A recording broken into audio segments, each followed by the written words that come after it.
សាច់រឿងដែលបានចាប់ផ្ដើមនៅពេលនេះវ៉ាងលិនគាត់ក៏បានត្រៀមវាទៅលើស្គរនឹងជាលើកទី15ជីនអ៊ូស៊ូបាននិយាយថាជាមួយនឹងចរិតរបស់វ៉ាងលិននោះប្រកាសជាមិនបោះបង់ការភ្នាល់ជាមួយនឹងខ្លួនគេនោះទេហើយចំណែកគេវិញក៏បានសាងស្នាដៃអរិយៈពេល1000ឆ្នាំមកហើយសម្រាប់ដែនដីវិញ្ញាណបេសាយនេះដូច្នេះហើយបើទោះបីជាគេសម្លាប់វ៉ាងលិនក៏ដោយក៏អាចទ្រីបេសាយនឹងមិនបន្ទោសគេដែរហើយនៅពេលនេះគេក៏បានប្រើប្រាស់កម្លាំងដើម្បីធ្វើការវាទៅលើវ៉ាងលិនតែម្ដងដែលធ្វើមេតបឋានស៊ូក៏បានស្រែកស៊ូហើយថាតើគេកំពុងតែចង់ធ្វើអ្វីទ្រីបេសាយក៏បញ្ចេញនៅកម្លាំងរបស់គេដែរប៉ុន្តែស្របគ្នាក៏ស្រាប់តែមានសម្ពាធធម្មពលមួយទៀតបានវាប្រហារទៅលើជីនអ៊ូស៊ូដែលធ្វើឲ្យទ្រីបេសាយគឺហាក់បីដូចជាចាប់អារម្មណ៍ទៅលើមនុស្សម្នាក់វ៉ាងលិនវិញក៏ប្រើប្រាស់ជីនអ៊ូស៊ូជាមួយនឹងកណ្ដាប់ដៃរបស់គាត់នោះវាទៅលើស្គរនឹងតែម្ដងទៅដែលធ្វើសម្លេងលើកទី15នោះវាក៏ស្រាប់តែបានបន្លឺឡើងស្របពេលដែលទ្រីបេសាយក៏ប្រាប់ថាការពីលើកនោះគាត់បានធ្វើការវឹកហាត់នៅក្នុងបឹងនេះហើយក៏លាក់នៅអារម្មណ៍នៃការប្រឆាំងជាមួយនឹងឋានស៊ូហើយនៅទីបំផុតនោះគាត់ក៏អាចឆ្លងកាត់នៅទុកលំបាកឋានស៊ូបានចំណែកវ៉ាងលិនវិញគឺពិតជាក្លាហានដែលវ៉ាងលិនគឺបង្ហាញវាចេញមកជាសាធារណៈតែម្ដងអំពីអារម្មណ៍នៃការប្រឆាំងជាមួយនឹងឋានស៊ូនឹងឯងហើយនៅពេលនេះវិញយើងក៏ឃើញថាទរណកម្មឋានស៊ូវាក៏ស្រាប់តែបានលេចឡើងបង្កឲ្យមានការភ្ញាក់ផ្អើលទៅដល់អ្នកខាងក្រៅទៀតលីងធីនហួរវិញគាត់គឺពិតជាមានការងើយឆ្ងល់ដោយមិនដឹងថាមូលហេតុអ្វីបានជាទរណកម្មឋានស៊ូលេចឡើងនៅក្នុងសមុទ្រខាងកើតនោះទេក៏លេចទៅមើលខាងនោះវិញបុព្វបុរសលហិតឈាមដែលជាឪពុករបស់យ៉ាវស៊ឺសៀគឺនៅកម្រិតប្រណិពានបោះសិននោះគាត់ក៏មានការងើយឆ្ងល់ដូចគ្នាដែរហើយក៏មិនដឹងថានៅពេលនេះកូនស្រីរបស់គាត់នឹងគឺយ៉ាងម៉េចហើយនោះទេធានអ៊ិនស៊ឺវិញគាត់ក៏បានរាប់ដៃរាប់ជើងហើយក៏បានដឹងថាទុកលំបាកឬមួយក៏ទរណកម្មឋានស៊ូនេះគឺបង្កឡើងដោយកូនសិស្សនៅក្នុងបករបស់គាត់ប៉ុន្តែមិនដឹងថាគឺជាកូនសិស្សម្នាក់ណានោះទេយើងក៏លេចទៅមើលខាងនោះវិញទ្រីបេសាយបានប្រាប់ថាប្រសិនបើទរណកម្មឋានស៊ូលើកទី1នេះវ៉ាងលិនគឺអាចឆ្លងកាត់វាបានដោយជោគជ័យហើយបំបីចូលទៅកាន់កម្រិតទី7នោះឋានស៊ូប្រកាសជាមិនអាចបញ្ឈប់វ៉ាងលិនបានឡើយចំណែកវ៉ាងលិនក៏ប្រាប់ថាការចងចាំរបស់គាត់ជាមួយនឹងវ៉ានអឺនោះគ្មានណាម្នាក់គឺអាចប៉ះវាបាននោះទេហើយ700ឆ្នាំនៃការវឹកហាត់គាត់គឺពិតជាមានចំណងដែលមិនអាចបំបែកបានជាមួយនឹងឋានស៊ូនៅពេលដែលអំណាចធម្មពលទរណកម្មឋានស៊ូបានបាញ់ចូលមកនោះវ៉ាងលិនក៏ប្រើប្រាស់កម្លាំងរបស់គាត់ទៅទប់ទល់ក៏ដូចជារារាំងហើយបន្ទាប់មកក៏បានបញ្ចេញកម្លាំងរបស់គាត់ធ្វើការហែកបំបែកនៅទរណកម្មឋានស៊ូនឹងទៅជា2តែម្ដងស្របពេលដែលអំណាចធម្មពលនៃទរណកម្មឋានស៊ូវាក៏នៅតែបន្តប្រមូលផ្ដុំហើយបាញ់ចុះសម្ដៅមកម្ដងទៀតវ៉ាងលិនក៏នៅតែបន្តហក់សម្ដៅឡើងទៅប្រើប្រាស់អំណាចធម្មពលរបស់គាត់ដើម្បីធ្វើការរារាំងវាម្ដងទៀតប៉ុន្តែលើកនេះអំណាចធម្មពលទរណកម្មឋានស៊ូនឹងវាក៏បានបាញ់ឲ្យវ៉ាងលិននឹងគឺកប់ចូលមកខាងក្រោមវិញដោយនៅពេលនេះគាត់ក៏បានកប់នៅក្នុងផ្ទាំងថ្មទាំងអស់នេះទៅហើយប៉ុន្តែឋានស៊ូក៏មិនទាន់បញ្ឈប់ត្រឹមប៉ុណ្ណឹងដែរអំណាចធម្មពលនៃទរណកម្មឋានស៊ូវាក៏នៅតែប្រមូលផ្ដុំហើយក៏ត្រៀមបាញ់ទៅលើវ៉ាងលិនម្ដងទៀតដែរជាមួយគ្នានោះក៏ស្រាប់តែវ៉ាងលិនគាត់គឺនៅតែលើកដៃឡើងហើយគាត់ក៏បានប្រើប្រាស់នៅចិត្តគំនិតបិសាចដូច្នោះហើយអំណាចធម្មពលបិសាចដ៏ខ្លាំងក្លាក៏បានលេចចេញអំពីរាងកាយរបស់គាត់ស្របពេលដែលគាត់ក៏បានបន្តនិយាយទៀតថាប្រសិនបើដើរតាមវានឹងធ្វើឲ្យមនុស្សម្នាក់ស្លាប់ប៉ុន្តែប្រសិនបើប្រឆាំងនោះវានឹងធ្វើឲ្យមនុស្សម្នាក់ក្លាយទៅជាអមតៈនៅពេលនេះក៏នៅតែប្រើប្រាស់កម្លាំងធម្មពលរបស់គាត់ដើម្បីធ្វើការរារាំងជាមួយនឹងធម្មពលនៃទរណកម្មឋានស៊ូវ៉ាងលិនក៏នៅតែបន្តហក់សម្ដៅឡើងទៅនិយាយថាប្រសិនបើឋានស៊ូចង់សម្លាប់គាត់នោះគាត់នឹងសម្លាប់ឬមួយក៏បំផ្លាញឋានស៊ូចោលវិញគាត់ក៏បានបន្តប្រើប្រាស់អំណាចធម្មពលនៃត្រាជីវិតដែលបង្កើតបានទៅជាអ្នកធម្មពលយ៉ាងខ្លាំងហើយក៏ធ្វើការទប់ទល់ជាមួយនឹងអំណាចធម្មពលឋានស៊ូនេះបន្តទៀតបន្តិចក្រោយមកយើងក៏ឃើញថាទរណកម្មឋានស៊ូដ៏ធំសម្បើមមួយនេះក៏ត្រូវបានវ៉ាងលិនយើងបំផ្លាញចោលខ្ទេចហើយជាមួយនឹងទស្សនវិជ្ជាទាំងអស់នេះមនុស្សគ្រប់គ្នាគឺពិតជាមានការភ្ញាក់ផ្អើលខ្លាំងមែនទែនដែលវ៉ាងលិនគឺពិតជាអាចទប់ទល់ជាមួយនឹងទរណកម្មឋានស៊ូនេះបានចំណែកមេតបឋានស៊ូក៏បាននិយាយថាវ៉ាងលិនគឺបានប្រើប្រាស់នៅធម្មពលអមតៈធ្វើការផ្លាស់ប្ដូរវាទៅជាធម្មពលបិសាចរួចហើយនោះក៏ប្រើប្រាស់នៅចេតនានៃការប្រឆាំងទប់ទល់ជាមួយនឹងទរណកម្មឋានស៊ូនេះប្រសិនបើការពីពេលនោះគាត់មិនបានបោះបង់វាចោលនោះទេនោះគាត់ប្រកាសជាអាចធ្វើបានដូចជាវ៉ាងលិនចឹងហើយប្រកាសជាអាចស្វែងរកផ្លូវនៃការវឹកហាត់ដ៏អស្ចារ្យមួយជាក់ជាមិនខានដូច្នេះហើយនៅពេលនេះក៏មានអារម្មណ៍ថាដូចជាស្ដាយក្រោយបន្ទាប់មកគាត់ក៏បានបោះនៅដបថ្នាំមួយទៅឲ្យវ៉ាងលិនស្របពេលដែលវ៉ាងលិនក៏បានយកថ្នាំនេះទៅផឹកបន្តិចខណៈដែលគាត់ក៏នៅតែនិយាយថាឋានស៊ូប្រសិនបើគេគឺចង់កំចាត់នរណាម្នាក់នោះគេប្រកាសជាមិនបញ្ឈប់ដោយងាយៗឡើយហើយនៅពេលនោះយើងក៏ឃើញថាផ្ទៃមេឃវាក៏នៅតែមានការប្រែប្រួលក៏ដូចជាផ្លាស់ប្ដូរម្ដងទៀតទ្រីបេសាយគឺពិតជាមានការភ្ញាក់ផ្អើលខ្លាំងមែនទែនស្របពេលដែលគាត់ក៏បាននិយាយហើយថានេះគឺជាអំណាចឋានស៊ូដោយនឹកស្មានមកដល់វ៉ាងលិនគឺទើបតែរៀបនឹងបំបីចូលទៅកាន់កម្រិតទី7តែប៉ុណ្ណោះប៉ុន្តែបែរជាអាចតាក់ទាញនៅទរណកម្មឋានស៊ូលើកទី2បានហើយមើលទៅឋានស៊ូប្រហែលជាចង់លុបចំណងដែលមាននៅក្នុងចិត្តរបស់វ៉ាងលិនចោលហើយប្រសិនបើគាត់ដឹងដូច្នោះគាត់ក៏មិនឲ្យវ៉ាងលិនគឺទប់ទល់ជាមួយនឹងទរណកម្មឋានស៊ូដែរនៅពេលនេះគាត់ក៏បានប្រើប្រាស់កម្លាំងដើម្បីនាំវ៉ាងលិនគេចខ្លួនប៉ុន្តែយ៉ាងណាមិញក៏ឃើញថាអំណាចឋានស៊ូនឹងគឺបានចាក់សោឬមួយក៏ធ្វើការឃុំឃាំងទៅលើវ៉ាងលិនបាត់ទៅហើយដោយវ៉ាងលិននឹងគាត់គឺមិនអាចគេចទៅណាបាននោះទេចំណែកអំណាចឋានស៊ូកំពុងតែលេចចេញជារូបរាងបន្តិចម្ដងជាមួយនឹងធម្មពលរបស់គេកំពុងតែធ្លាក់ចូលមកខាងក្រោមទ្រីបេសាយក៏ប្រាប់តែកាន់អ្នកគ្រប់គ្នាឲ្យពួកគេនឹងគឺជំនះចាក់ចេញអំពីទីនេះជាមុនសិនទៅស្របពេលដែលវ៉ាងលិនគាត់ក៏នៅតែបន្តប្រើប្រាស់កម្លាំងរបស់គាត់ធ្វើការទប់ទល់ជាមួយនឹងអំណាចធម្មពលឋានស៊ូនេះស្របពេលដែលទ្រីបេសាយវិញគាត់ក៏ស្រាប់តែបានប្រើប្រាស់នៅក្បួនធម្មពលមួយហើយក៏បានស្រែកទៅកាន់លោកតាទាំង5របស់គាត់ឲ្យចេញមកដើម្បីជួយសង្គ្រោះអ្នកគ្រប់គ្នាហើយបន្ទាប់ពីអ្នកទាំង5បានបង្ហាញខ្លួនព្រឹទ្ធាចារ្យទី1ក៏បានស្ដីបន្ទោសទៅកាន់ទ្រីបេសាយព្រោះថា គាត់ទៅតែចូលធ្វើការវឹកខាត់នោះទេប៉ុន្តែគេបានធ្វើកន្លែងហ្នឹងគឺថាកលាប់ចាក់បាត់ទៅហើយអធិបតីក៏ប្រាប់ថាវាគឺជារឿងដ៏វែងឆ្ងាយហើយអ្នកទាំង5ហ្នឹងគឺថាជួយមនុស្សទាំងអស់នេះជាមុនសិនទៅដូច្នោះហើយអ្នកទាំង5ក៏បានបាញ់នៅកម្លាំងធម្មពលរបស់ពួកគេសម្ដៅទៅការរាងកាយរបស់អធិបត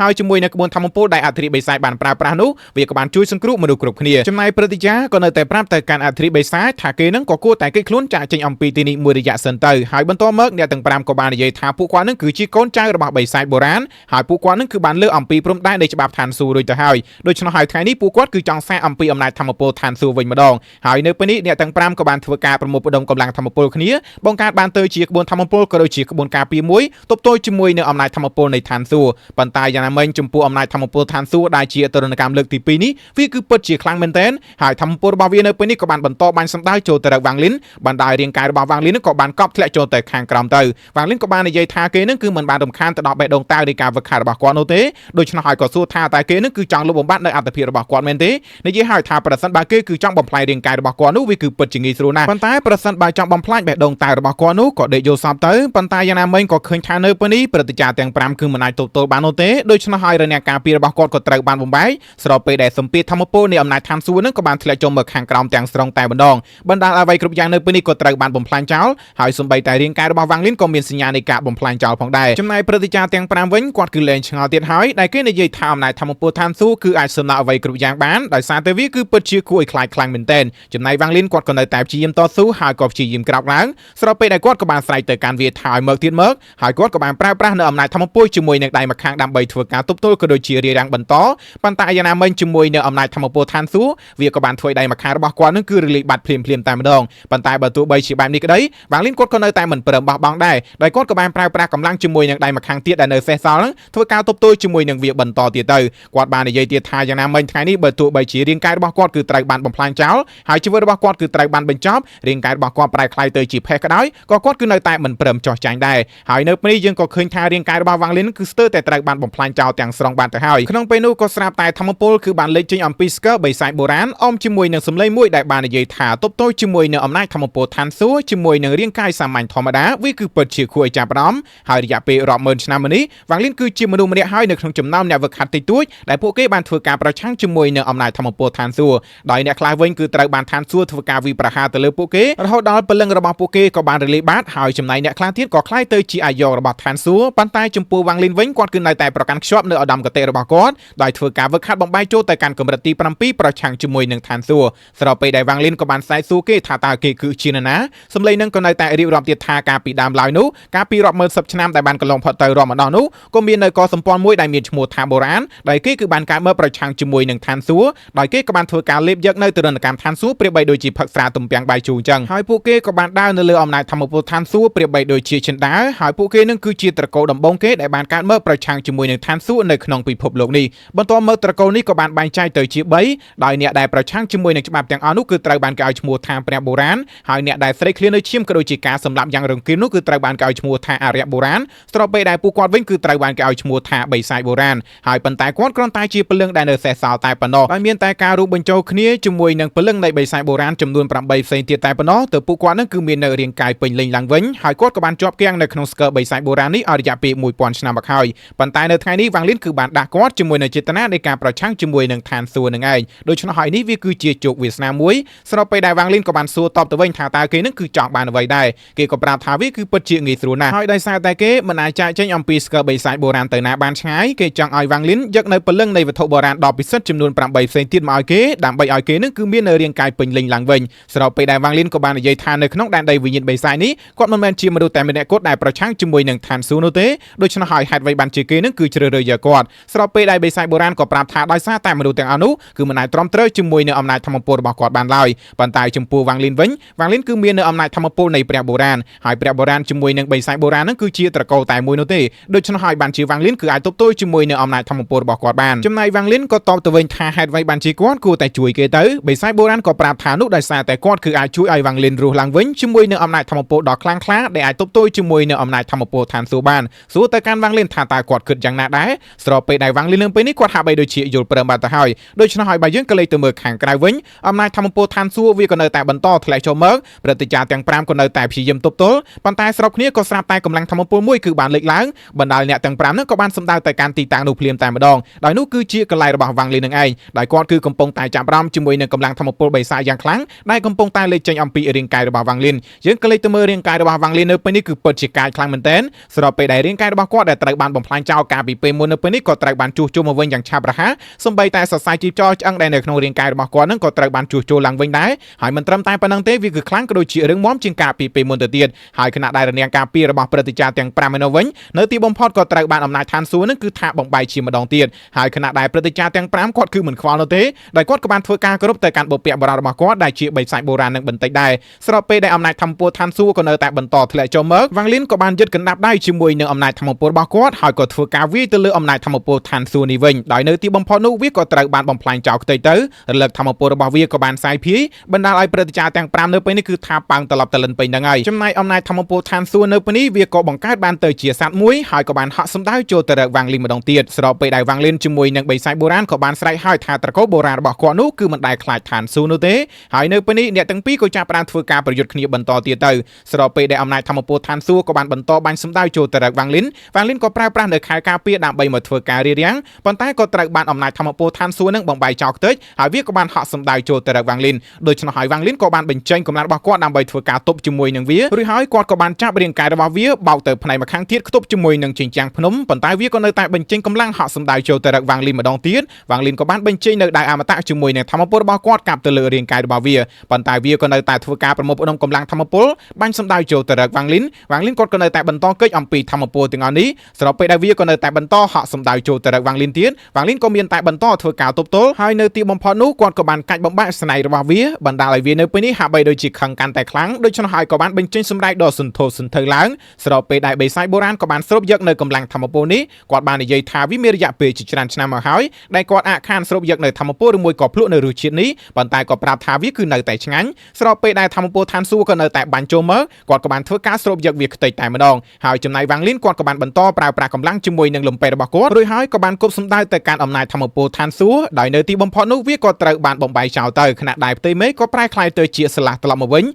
ចំណែកបិសាចបុរាណក៏ប្រាប់ទៅកាន់វ៉ាងលីនថារយៈពេល3ខែទៀតនោះក៏ឲ្យវ៉ាងលីនទៅជួបគេនៅក្នុងបឹងនេះហើយបន្តមករាងកាយរបស់គេក៏ដូចជាធម្មពលរបស់គេក៏បានចូលទៅក្នុងស្គរវិញទៅចំណែកវ៉ាងលីនរាងកាយរបស់គាត់នៅពេលនេះគឺកាន់តែមិនស្រួលហើយគាត់ក៏ប្រាប់ថាគឺត្រូវតែបញ្ញាស្វែងរកកន្លែងដ៏ស្ងាត់មួយគឺដើម្បីធ្វើការវឹកហាត់រួចហើយនោះគាត់ក៏បានបាត់ខ្លួនភ្លាមៗនៅនឹងកន្លែងតែម្ដងងាកទៅមើលព្រឹទ្ធាចារ្យទាំង5វិញនៅពេលនេះគាត់គឺបានចេញអំពីដីមកវិញហើយប៉ុន្តែក៏ឃើញថាបាត់មនុស្សអស់ទៅហើយដូច្នោះហើយព្រឹទ្ធាចារ្យទី2ក៏បានស្រែកហៅអធិបិសាច2 3ដងមុនពេលដែលអធិបិសាចនឹងក៏បានបង្ហាញខ្លួនព្រឹទ្ធាចារ្យទី1ក៏បានប្រាប់ទៅកាន់គេថានៅពេលនេះវ៉ាងលីនរបស់យើងត្រូវបានបុព្វបុរសរបស់គាត់នឹងគឺធ្វើការជ្រើសរើសហើយដូច្នោះហើយក៏ឲ្យអធិបិសាចកុំភ្លេចនាំវ៉ាងលីនទៅជួបជាមួយនឹងបុព្វបុរសផងហើយលើពីនេះទៅទៀតនោះក៏ឲ្យគេស្ដារកន្លែងនេះមកវិញឲ្យដូចដើមចឹងចំណែកអធិបិសាចក៏តបទៅវិញថាចៅប្រុសទទួលបញ្ជារួចហើយនោះព្រឹទ្ធាចារ្យទាំង5នឹងក៏បានបាត់ខ្លួនទៅងាកទៅមើលវ៉ាងលីនវិញគាត់បាននិយាយថាបើទោះបីជាបេះដូងតើរបស់គាត់គឺបានជាម្ដងចំណុចពេញលេញក៏ដោយប៉ុន្តែគាត់ក៏ត្រូវតែធ្វើការវឹកហាត់ដោយស្ងប់ស្ងាត់ដើម្បីបំបីចូលទៅកាន់កម្រិតទី7យ៉ាងពិតប្រាកដដែរហើយបច្ចុប្បន្ននេះវិមានអមតៈនឹងវាគឺជាកន្លែងដែលស័ក្តិសមបំផុតហើយសម្រាប់គាត់នៅក្នុងការបំបីកម្រិតបន្ទាប់មកវ៉ាងលីនគាត់ក៏បានបញ្ចេញនៅត្បូងមួយដែលចៅអ៊ីបានប្រគល់ជូនមកឲ្យគាត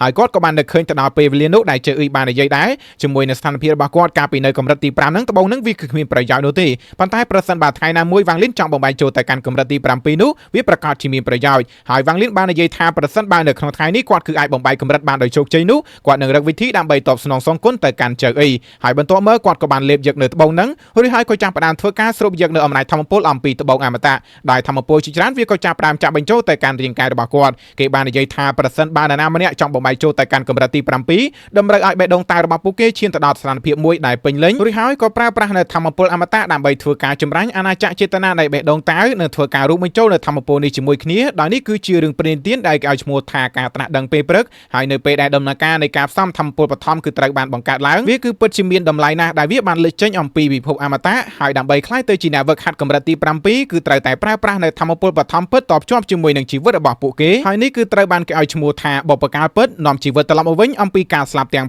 9ហើយដំណើរការនៃការបំបីចូលទៅកាន់កម្រិតទី7នេះគឺតម្រូវឲ្យធ្វើការបង្រួបបង្រួមនៅធម្មពលបឋមចូលទៅក្នុងគ្រីស្តាល់ឡើងទៅកាន់ឋានសួគ៌ឬមួយក៏គ្រីស្តាល់កម្រិតទី7ហើយប្រសិនបើពួកគេទទួលបានជោគជ័យនោះចាប់ពីពេលនេះតទៅគ្រីស្តាល់នឹងក្លាយទៅជាបេះដូងនៃវិញ្ញាណបឋមហើយពួកវាទាំងពីរនឹងធ្វើការរួមបញ្ចូលគ្នាដោយវិញ្ញាណបឋមវាគឺជាអាណាចក្រចេតនានៃបេះដូងតើហើយអាណាចក្រចេតនានៃបេះដូងតើវាគឺជាវិញ្ញាណបឋមប៉ុន្តែប្រសិនបើពួកគេបរាជ័យវិញពួកគេនឹងត្រូវតែប្រឈមមុខជាមួយ នឹងទងលំបាកវេទនានៃសេចក្តីស្លាប់កម្រិតទី7ដោយពួកគេនឹងត្រូវបានឆាបឆេះឡើងដោយអណ្ដាតភ្លើងអមតៈហើយនេះគឺត្រូវបានគេឲ្យឈ្មោះថាកើតនៅពេលព្រឹកស្លាប់នៅពេលល្ងាចហើយចំណែកវ៉ាងលីននៅពេលនេះគាត់គឺពិតជាមានអារម្មណ៍ថាដូចជាមិនស្រួលនោះទេដូច្នោះហើយគាត់ក៏ស្រាប់តែបានស្រែកហៅចៅអ៊ីហើយក្នុងពេលនោះធម្មពលវិញ្ញាណដែលនៅសេសសល់របស់ចៅអ៊ីក៏ស្រាប់តែបានលេចឡើងគាត់បាននិយាយថាដោយសារតែការជាប់ជំពាក់នៅក្នុងចិត្តរបស់វ៉ាងលីននោះវាក៏បង្កើតបានទៅជាគ្រីស្តាល់មួយហើយគាត់នឹងជួយវ៉ាងលីននៅដំណាក់កាលចុងក្រោយនេះបន្ទាប់ពីចៅអ៊ីបានជួយបន្តិចហើយវ៉ាងលីនគាត់ក៏បាននិយាយថាអរគុណរៀមច្បងហើយនៅពេលនេះគាត់ក៏ចាប់ផ្ដើមបន្តធ្វើការវឹកហាត់ទៀតទៅដោយអំណាចធម្មពលនឹងវាក៏ចាប់ផ្ដើមធ្វើការបន្តស្រូបចូលទៅក្នុងរាងកាយរបស់គាត់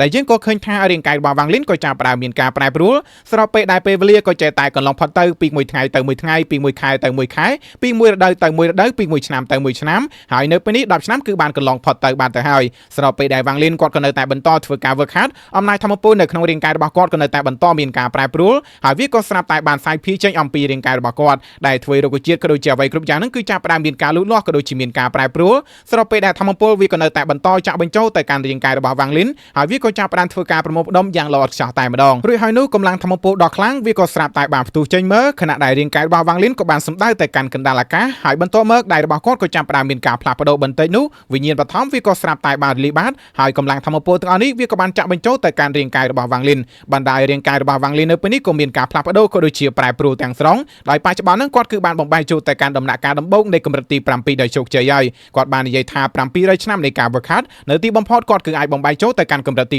7បានហើយមុននឹងបញ្ចប់សាច់រឿងយើងក៏លេចទៅមើលចុងសាច់រឿងអំពីសមរភូមិបុរាណបន្តិចវិញបុរសម្នាក់នឹងក៏ស្រាប់តែបានបន្លឺសំណើចឡើងគេបាននិយាយថាក្លិននេះវាគឺពិតជាផ្អែមខ្លាំងមែនទែនដោយវាគឺជាកម្លាំងបឋមរបស់អ្នកដែលទើបតែបំបែកចូលទៅកាន់កម្រិតទី7ដែលវាគឺផ្អែមដូចជាស្រះដែលទើបតែបើកឆ្នុកអញ្ចឹងដែរជាមួយនឹងគ្រឿងសឹកដែលបានលេចចេញអំពីរាងកាយរបស់គេក៏បង្កើតបានទៅជាក្រញាំដៃដ៏ធំសម្បើមមួយស្របពេលដែលសាច់រឿងមួយភាគនេះក៏បានឈានដល់ទីបញ្ចប់